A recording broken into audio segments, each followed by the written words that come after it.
Está feito. A obra da expiação está concluída. Agora, Deus nosso e Deus de nossos pais, abençoa-nos com a tríplice bênção mencionada na Torá. Yevarechecha Adonai Veishmerecha Yaeh Adonai Panav Elecha Viruneka Issa Adonai Panav Elecha Veyasem Lecha Shalom. Que o Senhor te abençoe e te guarde. Que o Senhor faça resplandecer o seu rosto sobre ti e tenha misericórdia de ti. Que o Senhor sobre ti levante o rosto e te dê a paz. Amém.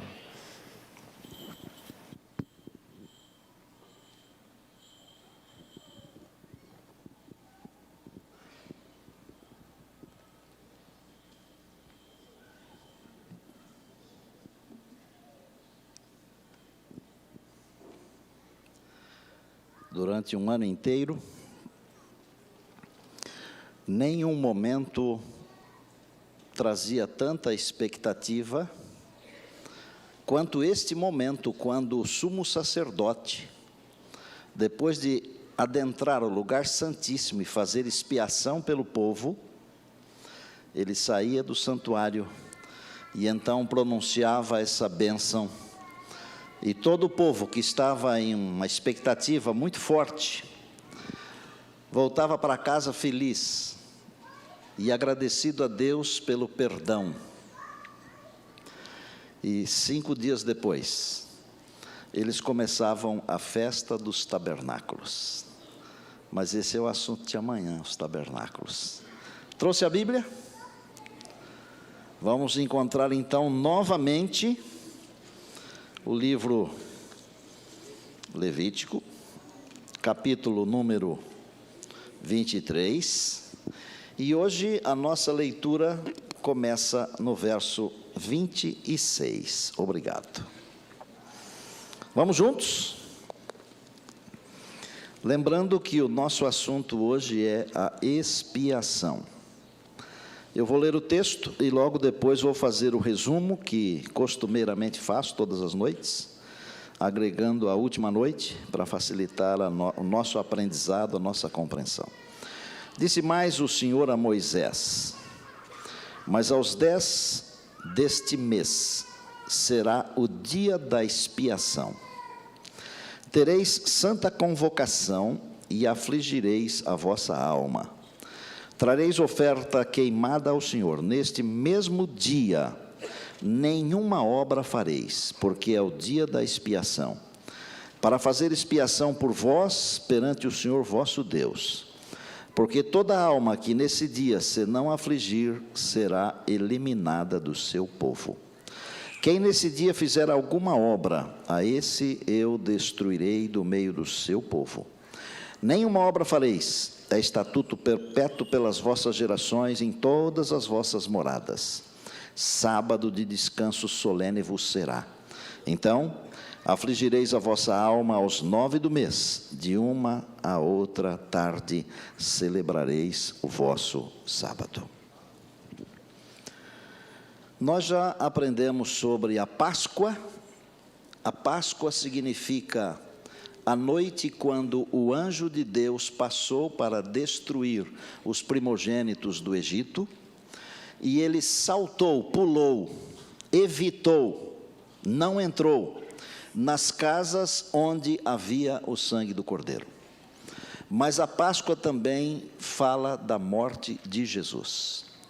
Os pães asmos, a segunda festa, a saída apressada do Egito, o sofrimento do Egito, mas também fala do sepultamento de nosso Senhor e Salvador Jesus. A terceira festa trata das primícias. As primícias tinham a ver com a colheita dos primeiros frutos da terra. E os primeiros frutos, o primeiro molho, era trazido e oferecido ao sacerdote, e ele abençoava não apenas o produto da terra, como também as famílias do povo de Deus. As primícias, elas representam de uma maneira muito peculiar a ressurreição de nosso Senhor e Salvador Jesus Cristo. Depois nós passamos pelo Pentecostes. E eu disse que as 3 primeiras festas, e vejam que elas aconteciam num período bem curtinho, quase que as 3 juntas, elas são representações específicas do ministério terrestre de Cristo. Isto é, as festas demonstram o que aconteceria na primeira vinda de Cristo.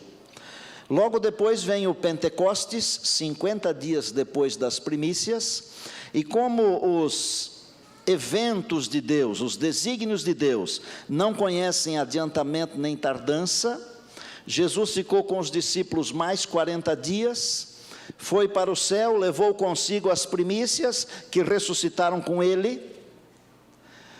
10 dias os discípulos ficaram orando em Jerusalém, e exatamente no dia de Pentecostes, conforme diz Atos capítulo 2, eles estavam todos reunidos no mesmo lugar.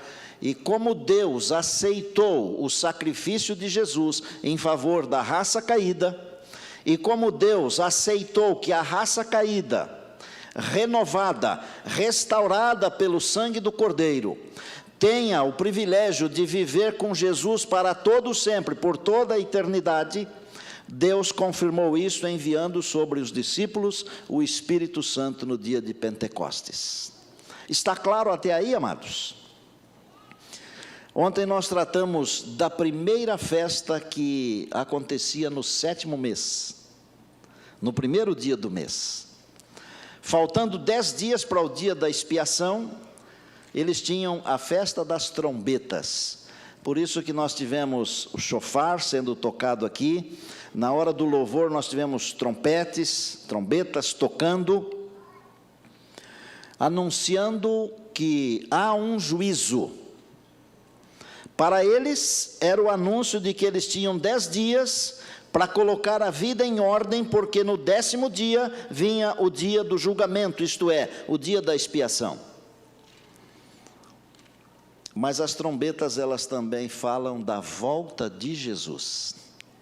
E muito em breve, aquilo ao que estas trombetas se referem, a volta de Jesus, muito em breve isso acontecerá. E se for do agrado de Deus, será nos nossos dias, nesta geração, e nós o veremos em breve nas nuvens dos céus.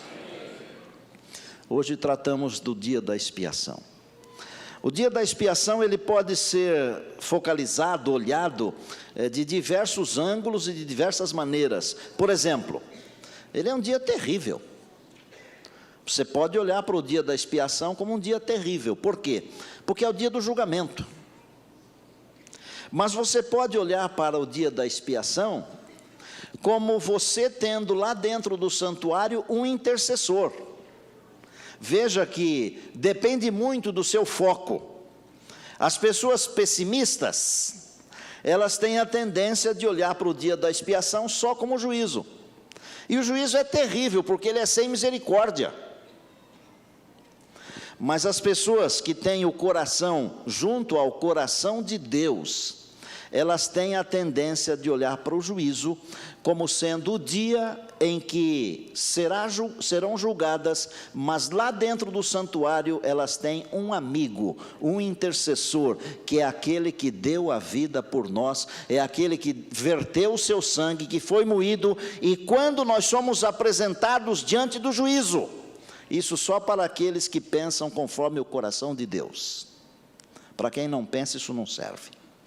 Quando o nosso nome aparece, o Senhor Jesus levanta a sua mão e mostra os cravos, e ele diz para o Pai assim: ele aceitou o meu sacrifício e por ele eu também morri. Ela aceitou o meu sacrifício e por ela eu também morri. E a Bíblia então diz que o Pai nos aceita, amém? Um ano inteiro, irmãos, os sacerdotes, eles oficiavam no primeiro compartimento do santuário. Eu tenho a impressão que foi o ano passado que nós montamos um tabernáculo aqui à frente. Foi ano passado ou retrasado? O tempo passa tão rápido que eu já não sei mais onde estamos, mas acho que foi ano passado. Obrigado, pastor Mauro. Fora do santuário, naquele tempo, havia uma pia para lavar as mãos e um altar para fazer sacrifícios. Dentro do tabernáculo, eram 2 os compartimentos. O primeiro compartimento era chamado de lugar santo. O primeiro compartimento. Ele ficava separado do segundo compartimento por um véu, uma cortina, coisa assim muito bem feita, coisa bonita, obra de arte. Nesse primeiro compartimento, estava a mesa com os 12 pães da proposição, estava o altar de incenso, e estava também o candelabro com 7 lâmpadas. E lá dentro, no lugar santíssimo, então estava a arca do concerto, que além de alguns outros objetos, tinha dentro de si as tábuas da lei de Deus, isto é, dos 10 mandamentos.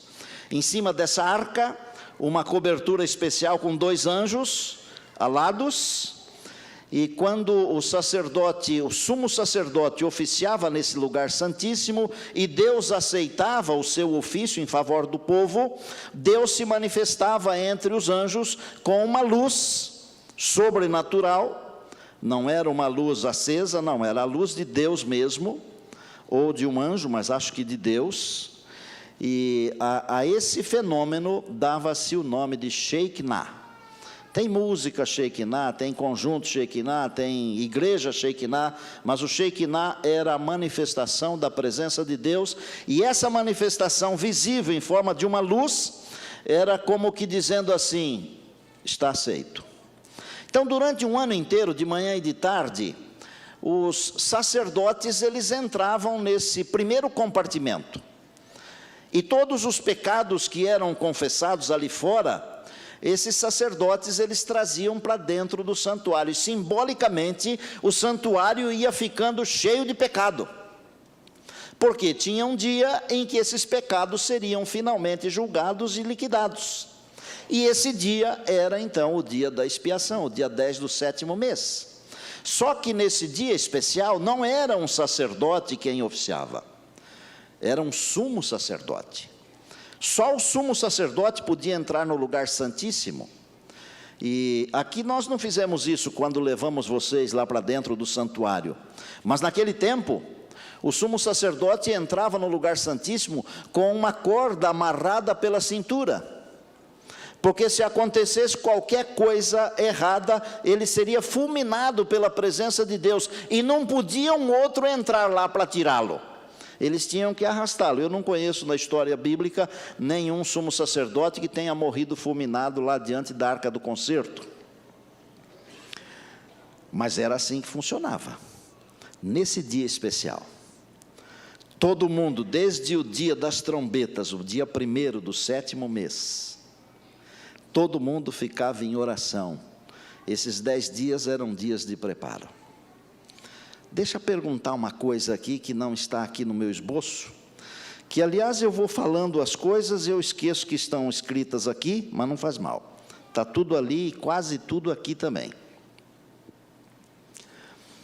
Não seria o caso de nós gastarmos um tempo, que eu não sei se seria de 10 dias, eu não sei.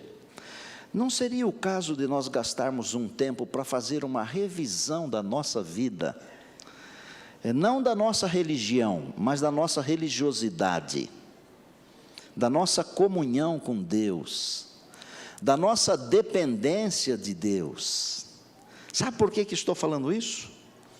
Porque nós estamos tão envolvidos com as coisas desta vida, que por vezes nos esquecemos que nós estamos indo para a eternidade.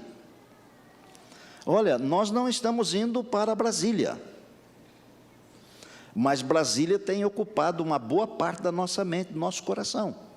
Estou mentindo?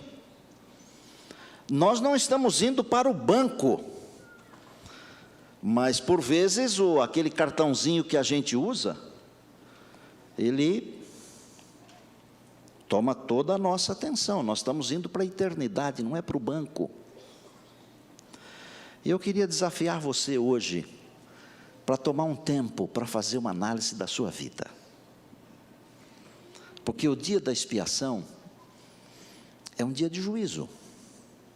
E o que é que faz a diferença nesse dia? Faz a diferença se eu depositei toda a minha confiança no Senhor Jesus. É a única coisa que faz diferença. Porque se eu não depositei toda a minha confiança no Senhor Jesus, mesmo que eu seja um santo do ponto de vista da minha família, do ponto de vista da minha igreja, da minha comunidade,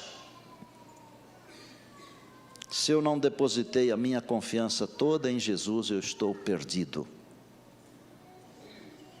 É assim que funciona, não é diferente. Bom, chegava o dia da expiação. Todo mundo afligia a alma. E em todo o período do ano, esse era o único dia em que todo mundo jejuava 24 horas sem parar. Que é uma coisa que nós perdemos o jeito de fazer jejum, não perdemos?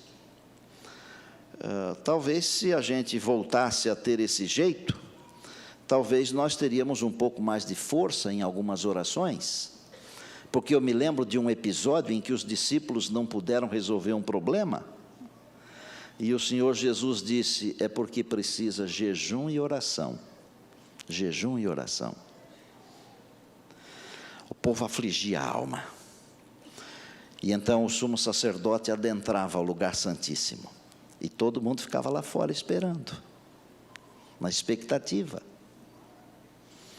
E quando o sumo sacerdote saía, era um brado de alegria, era um momento de prazer, um momento de regozijo, porque agora eles estavam começando um ano novo, zerinho bala, sem pecados. E o que eles faziam ao começar esse ano abençoados? Eles faziam uma festa, a festa do Pentecostes, a festa dos tabernáculos, digo. E eu vou falar amanhã, mas bem pouquinho mesmo, sabe? Porque amanhã é dia de Santa Ceia. E eu só vou falar o suprassumo dos tabernáculos, nada mais. Mas provavelmente eu diga que os tabernáculos, eles estão relacionados com os novos céus e a nova terra, onde Deus fará uma grande festa, porque na festa dos tabernáculos, eles se reuniam debaixo de uma barraca, e ainda hoje muitos fazem isso no período da festa dos tabernáculos. Alguns hotéis instalam no seu hall uma barraca grande. As famílias que estão hospedadas, elas vão fazer refeições lá debaixo dessa barraca. É uma coisa impressionante. Tem música, tem dança. Mas peraí, tem dança? Tem dança. Só que não é essa dança que tem por aí, esses forró, essas coisas do diabo aí, né? A dança é uma coisa espiritual. Inclusive não é homem agarrando mulher. É uma dança como se fosse uma brincadeira de roda. E eles tocam a música com alegria, e os homens, as mulheres não entram nessa roda, os homens. Vander está por aí, eu vi o Vander agora há pouco, está aí. Você conhece bem essa festa aí, né? Pastor Orne também esteve nessa festa, ele também conhece. É uma coisa impressionante, gente. Mas o dia da expiação é o dia do juízo. Vou falar umas palavras poucas sobre o juízo. Vocês lembram que eu falei ontem sobre o Guilherme Miller, que pregou em 1831 até mais ou menos 1844 e tal? Porque em 1844 cumpriu-se uma profecia que está tarjada em Daniel 8,14, onde diz assim, e até 2.300 tardes e manhãs, e o santuário será purificado. A interpretação dele naquele então, era de que o santuário que seria purificado seria a terra, quando na verdade o santuário que começou a ser purificado, foi o santuário do céu. Por isso o dia da expiação, o dia do juízo. O juízo de Deus, ele está dividido em partes, para que entendamos. Ele tem um período que acontece antes da volta de Jesus. Ele tem um período que acontece depois da volta de Jesus. E ele tem um período que acontece depois de a cidade santa descer, depois do milênio. Esse que acontece antes da volta de Jesus, nós chamamos de juízo de investigação, investigativo. Esse é o juízo do dia da expiação.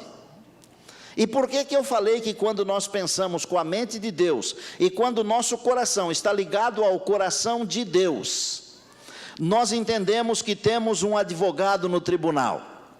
Porque é exatamente isso que acontece. Por que existe juízo investigativo?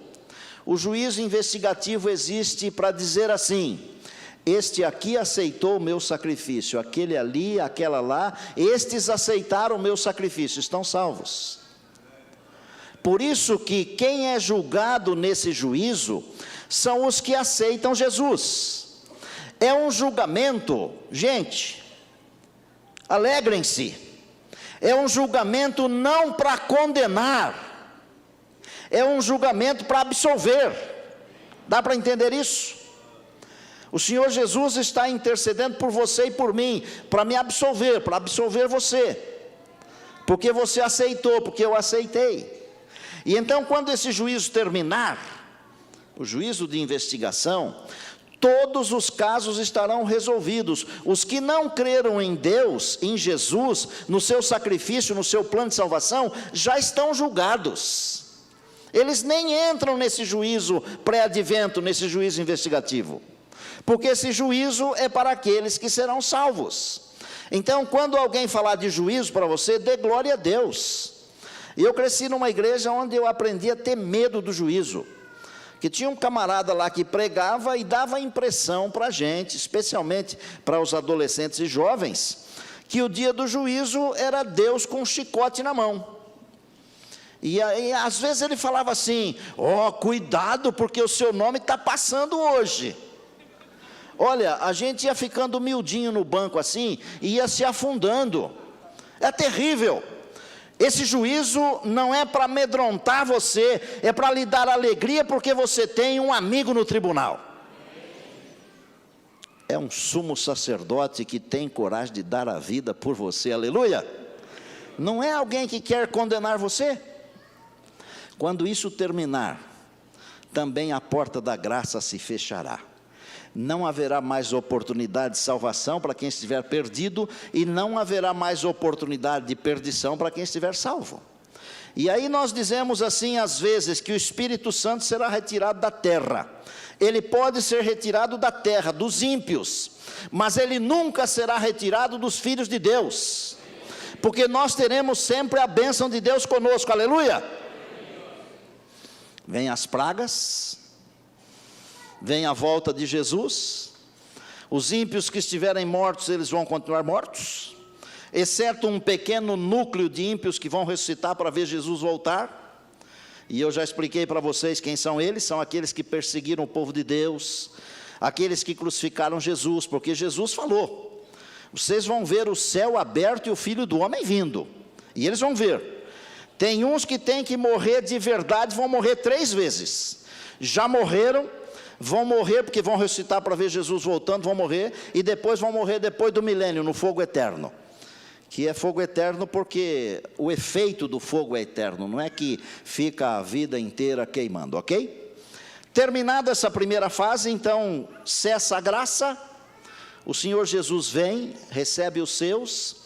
Os que estiverem mortos, mas confiaram no sangue do Cordeiro, serão ressuscitados. Nós todos seremos transformados.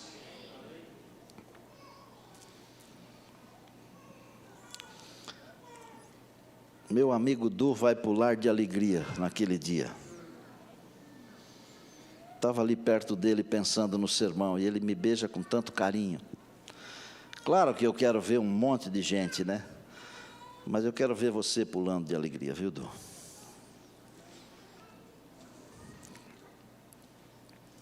Todos os salvos vão para o céu. Começa uma segunda fase de juízo, chamada determinativa. Por quê?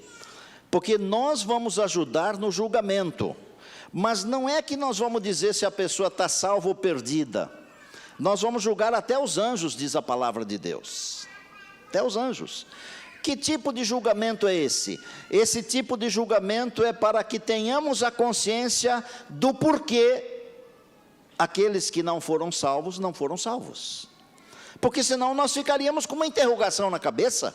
Agora, é claro que também o fato de estarmos lá será assim uma surpresa, não é? Opa, eu estou aqui. E nós vamos encontrar pessoas lá que nós imaginávamos que não estariam lá. Aí então nós vamos ter que pedir para o anjo da guarda dela: posso ver o livro dela? Para conferir por que ela está aqui? Olha aí. Esse é o tipo de julgamento. Não é para dizer se está salvo ou perdido, porque os salvos já estão todos salvos. E os perdidos estão todos perdidos. Mas é sim para ter a convicção da razão por que foram salvos ou da razão por que foram perdidos. Muito mais dos que foram perdidos, porque dos salvos nós não vamos estar preocupados, vamos estar juntos, amém? Termina esse período que a Bíblia chama de milênio. 1000 anos, na verdade, a Bíblia chama. Não existe a palavra milênio na Bíblia, mas existe a expressão 1000 anos. Então, o que acontece quando terminam estes 1000 anos? A cidade de Deus desce. Esses dias atrás nós tivemos lá em cima do Monte das Oliveiras. A Bíblia diz que ele vai se partir em dois, ao meio. Uma parte vai para lá, outra parte vem para cá. E vai formar uma enorme de uma planície. E será ali que a cidade de Deus, a Nova Jerusalém, vai descer. Do lugar de onde o Salvador subiu para o céu, lembram? Ele vai descer outra vez. A cidade não vai pousar enquanto os ímpios não ressuscitarem. A cidade ficará dentro do fogo, assim como a arca ficou dentro d'água. Mas a arca ficou dentro d'água, em cima da água. A cidade de Deus ficará dentro do fogo, em cima do fogo. Por que esse fogo? Porque os ímpios vão ressuscitar. Todos os ímpios de todos os tempos, generais, os homens mais poderosos do mundo, mais orgulhosos do mundo. E eu vou dizer uma coisa para você que não está escrito em lugar nenhum. Eu penso que o Satanás vai falar para eles assim: quem ressuscitou vocês fui eu. Foi o Degas aqui, ó, o meu poder que ressuscitou vocês. Nós somos muito mais do que eles, vamos tomar essa cidade aí. Agora isso aí já está escrito. Sitiaram a cidade amada, isso está escrito. Desceu, porém, fogo dos céus, e o que a Bíblia diz? Consumiu. Consumir é acabar, ok? Então, se um dia alguém falar para você: você acredita no fogo eterno, no inferno que fica eternamente, você não acredita, porque a Bíblia não ensina isso. Quando o fogo consome, acaba. E por que nós usamos a expressão fogo eterno? Porque o efeito do fogo é para sempre. O que esse fogo queimar, nunca mais brota. E você quer saber? Malaquias fala assim: os ímpios se farão cinzas debaixo da planta dos nossos pés. Já leu isso na Bíblia? A nova terra será aqui, mais linda do que era o Éden, com uma diferença. Naum capítulo 1, verso 9. A angústia não se levantará pela segunda vez. No novo Éden, não haverá mais uma árvore do conhecimento do bem e do mal. Os salvos estarão vacinados contra o pecado para sempre. Essa zica nunca mais vai nos pegar. Nunca mais. Diga amém. Amém. Nunca mais. Um novo céu e uma nova terra. Por que eu escolhi falar do dia da expiação desse jeito? Porque assim como no meu coração eu não tenho medo do juízo, eu pretendo que a minha igreja também não tenha medo do juízo. Pelo contrário, agradeça a Deus porque há um juízo. Quem nele crê, diz a palavra, não é condenado. O que não crê, já está condenado. Olha, Deus tem muitas coisas a nos oferecer. Se Deus não tivesse a nos oferecer, Ele não teria disposição de nos ensinar. Tudo que Deus nos ensinou foi para que nós tivéssemos fé nele, no nosso Deus, no seu plano. E como disse, vou repetir, para quem é guiado pelo Espírito de Deus, é muito fácil entender a Bíblia. Agora, para quem quer viver com a guia do espírito do mal, também é muito fácil encontrar na Bíblia cabides e mais cabides, onde nós podemos pendurar as nossas dúvidas. Não tenha dúvidas. Você tem um amigo no tribunal. Pense no juízo como algo maravilhoso. Pense no juízo como o dia que alguém está concedendo a você um crédito para ir para o novo céu e para a nova terra, e esse alguém é Jesus. Nós não temos, diz a palavra, um sumo sacerdote que não se possa compadecer de nós. Já leram isso na Bíblia? Pelo contrário, o nosso sumo sacerdote em todas as coisas ele foi tentado, mas sem pecado. Quando aparece lá no juízo, aquelas letrinhas brilhando, o nome do Benê, por exemplo. O Senhor diz assim, o nome do Benê não está só no painel, o nome do Benê está aqui, ó. Quando aparece o nome do Zé, o nome do Zé não está só no painel, está aqui, ó. Agora, você já viu, assim, qual é a relação de pai e filho? Estou vendo ali o Wilson, do ladinho do pai, do Elias. O pai faz tudo pelo filho, tudo. Se você é pai, você sabe o que eu estou falando. Você deixa de comprar coisa para você, para comprar para o filho. Se o filho fica doente, você pensa assim, eu queria ficar doente no lugar do meu filho, não é? Agora, como você acha que é Deus? Você acha que Ele é pior do que eu? Pior do que você? Não é, Ele é melhor. E na hora que o filho diz assim, pai, eu morri por ele, o que você acha que o pai vai falar? O pai vai falar, meu filho, você é demais. Já que você morreu por ele, ele é meu filho também. Acabou a conversa. Tá bom assim, professor? Queria agradecer a presença de todos vocês, vocês que nos acompanham pela internet, todos vocês que estão acessando o nosso site, as centenas, louvado seja Deus. Queria agradecer a Deus porque hoje encontrei um amigo meu de Capim Grosso, deve estar por aí, o Enoque, em algum lugar, está aqui, ó. Leva um abraço para aquele povo amado lá da Bahia, viu, Enoque? Eu já tive a alegria de pregar em 2 campais lá, nesse lugar, e eles fazem um trabalho lindo lá, viu? Nesse lugar eu levei um choque, um susto, que eu estava saindo do hotel para almoçar, era meio-dia, e de repente começou a tocar o Breve Virá. Aí eu olhei para ver se era algum carro e tal, mas não era. Era um alto-falante no meio da praça. E daí a pouquinho o Ronaldo fala assim, ouça uma mensagem da Palavra de Deus com o pastor Neumoel Stina. Eu falei, onde que está isso? Aí os irmãos me disseram que era uma emissora de rádio local. Ainda tem essa emissora lá? Já não tem mais? Essa emissora, ela transmitia o programa ao meio-dia. Isso tem uns 8 anos, eu acho, mais ou menos, na Enoque. Foi uma experiência muito legal essa aí. Mas a mais bonita de todas as experiências será quando você e eu chegarmos na eternidade e nós pudermos analisar os livros e perguntar para o nosso anjo da guarda, como é que foi cuidar de mim? Que tal? E ele vai falar. E eu acho que para mim ele vai falar assim, você deu um trabalho razoável. Para alguns de vocês também.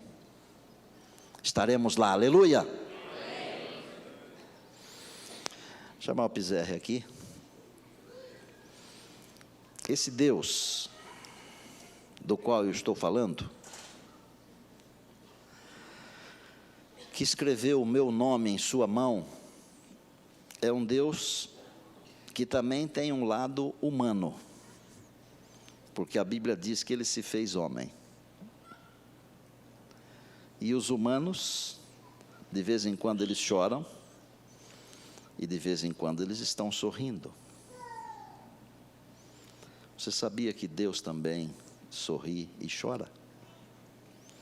Quando você sofre, Ele chora. Quando eu sofro, Ele chora. Mas quando eu venço, pela graça e pelo sangue do Cordeiro, o Senhor nosso Deus olha lá de cima e Ele fala assim: esse também é um filho amado em quem eu tenho prazer. Essa também é uma filha amada em quem eu tenho prazer. Tirou as dúvidas sobre o juízo? O coração está em paz? Então eu quero que você agradeça a Deus hoje. Só isso. E diga para Deus assim: Senhor, obrigado. Porque o juízo não é para eu ter medo. O juízo é para eu ficar feliz, porque eu tenho um amigo no tribunal. Quando Pizerre estiver cantando, se você quiser fazer isso, ficar em pé, fazer uma oração de gratidão a Deus. De repente você pensa assim: mas a minha vida está tudo errada. Todo mundo está com a vida errada, até eu estou com a vida errada. Nós não somos tudo aquilo que Deus sonha que nós sejamos. Mas como já ensinei a vocês, Deus vai completar a tarefa até o dia da volta de Jesus, amém? Não fique com medo de Deus nunca. Tem que ter temor do Senhor, mas não medo, porque o Senhor é amigo. No passado, quando pregava para jovens, às vezes eu chamava Deus de você. Hoje eu não chamo mais Deus de você. É muito sério para chamar de você. Deus é o meu Senhor, é o meu Senhor. Mas Ele é o meu Pai, que faz tudo por mim. Pense na letra, fale com Deus, louvado seja o Senhor.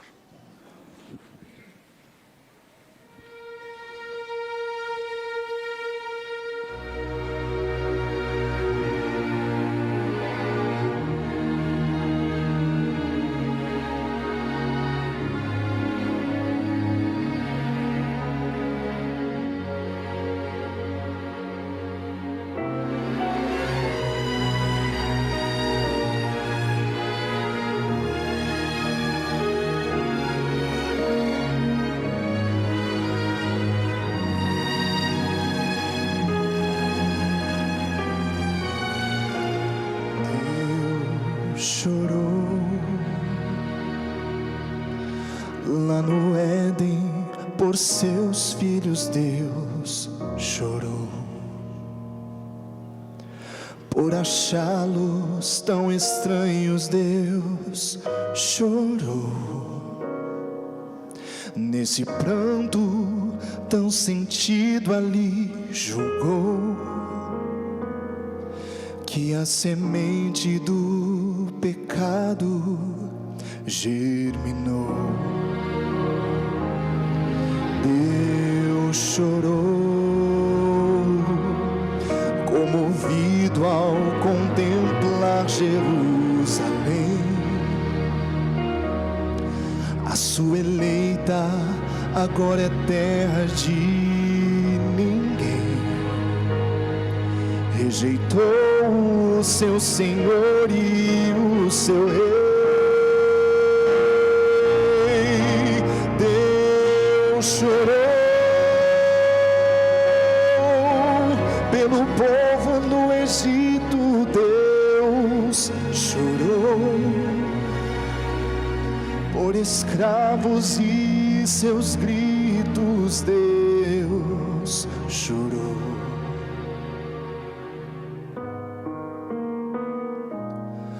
Deus chorou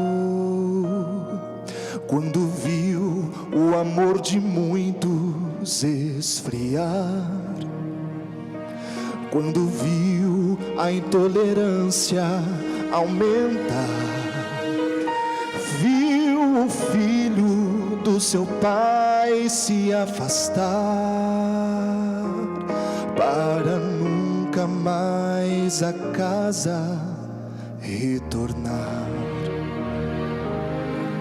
Deus chorou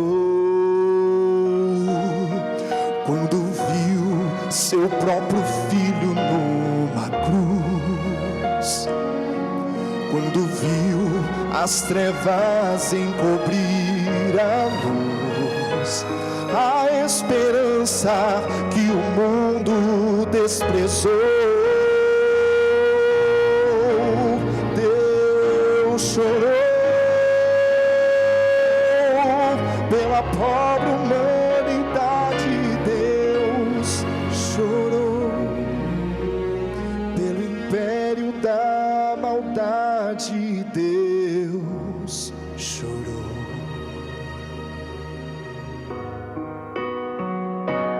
Mas Deus sorriu quando o grande mar vermelho se abriu, quando a força lá do céu se fez notar. Deus sorriu.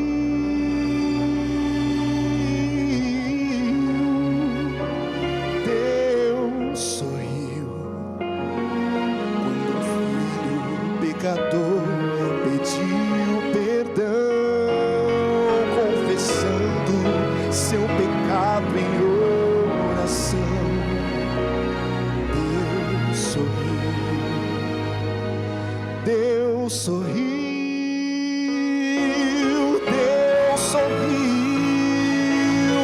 quando o ódio deu enfim lugar à paz, quando viu o evangelho se espalhar.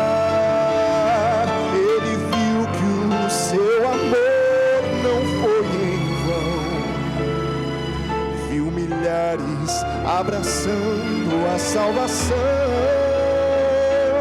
E no dia em que você o aceitou,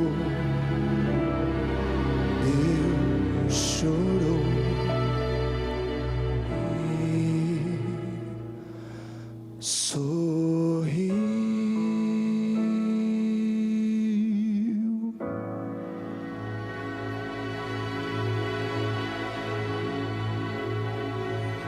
Obrigado. Feche os seus olhos. Obrigado, grande Deus.